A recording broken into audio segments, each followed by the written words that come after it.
सोच के देखिए, इंटरनेट पर एक छोटी सी पोस्ट और उससे शुरू हो जाता है एक बहुत बड़ा विवाद।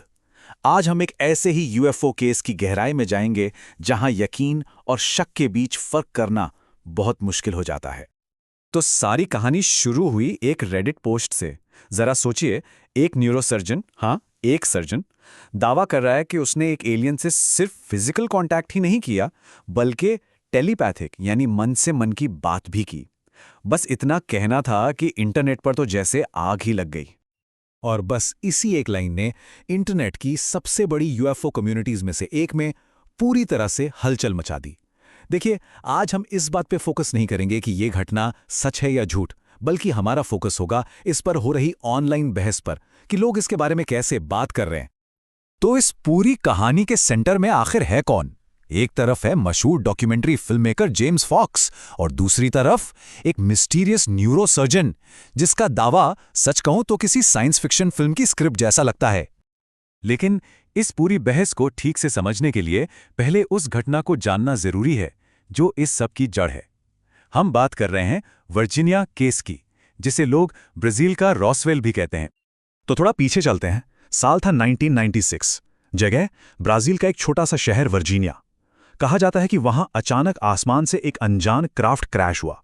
इसके बाद लोगों ने अजीबो-गरीब जीवों को देखने का दावा किया। फिर ब्राजील की मिलिट्री ने पूरे एरिया को घेर लिया। यहां तक कि यूएस एजेंट्स के भी शामिल होने की बातें सामने आईं। और सबसे अजीब बात, इस केस से जुड़ा एक मिलिट्री ऑफिसर अचानक बहुत ही रहस्यमय हालात में मर जाता है। नहीं, ये कोई फिल्म की कहानी नहीं है, ये सब वर्जीनिया केस से जुड़े हुए दावे हैं। ओके, तो अब वापस आते हैं आज की ऑनलाइन दुनिया में, जहां ये कहानी एक बार फिर से जिंदा हो उठी है। एक तरफ तो वो लोग हैं जो इस नए दावे को लेकर बहुत एक्साइटेड हैं। उन्हें लगता है कि भाई शायद अब सच सामने आने ही वाला है। इन लोगों के लिए इन्वेस्टिगेटर जेम्स फॉक्स का नाम ही काफी है। उनकी क्रेडिबिलिटी, उनकी मेहनत, यही सबसे बड़ा रीजन है इस पर यकीन करने का।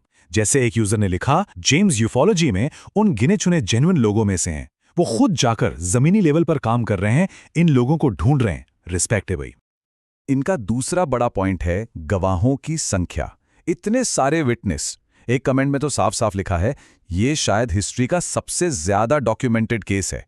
सोचो, local politicians, doctors, police, military, दर्जनों गवाह ऑन रिकॉर्ड बोल चुके हैं।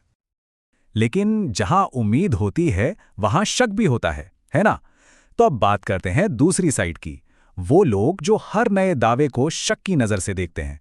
उनका सिंपल सा सवाल है, भाई बातें बहुत हो गईं, प्रूफ कहाँ है?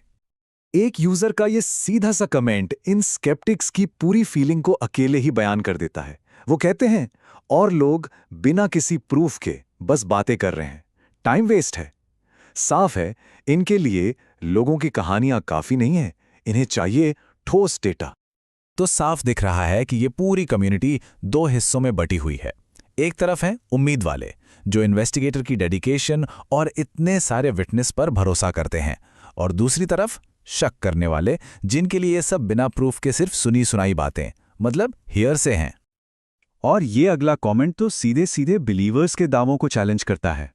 कम ऑन यार, ये ब्राजील वाला केस, इसमें ठीक ठाक एविडेंस की बहुत ज्यादा कमी है।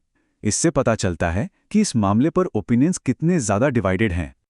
चलिए, अब इस एक पर्टिकुलर बहस से थोड़ा सा जूम आउट करते हैं और देखते हैं कि ये सब हमें आज के डिजिटल जमाने यानी ऑनलाइन कल्चर के बारे में क्या सिखाता है। क्योंकि आखिरकार हम इंटरनेट की बात कर रहे हैं, और इंटरनेट पर गंभीर बहस के बीच में अक्सर कुछ और भी मिल जाता है। हाँ, ठीक समझे। इतनी सीरियस डिस्कशन के बीच में इस तरह के जोक्स भी चलते रहते हैं। एक यूजर ने मजाक में लिखा कि उसने वर्जीनिया को गलती से वजाइना पढ़ लिया। यही तो है इंटरनेट की असलियत।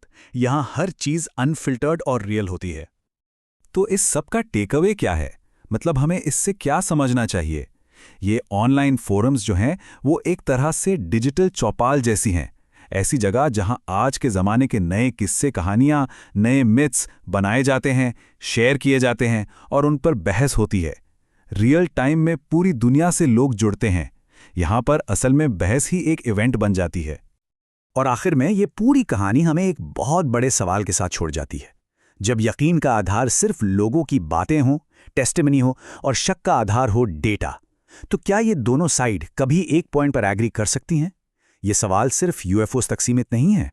ये हमें डिजिटल एज में बिलीफ और प्रूफ के मतलब पर सोचने के लिए मजबूर करता है।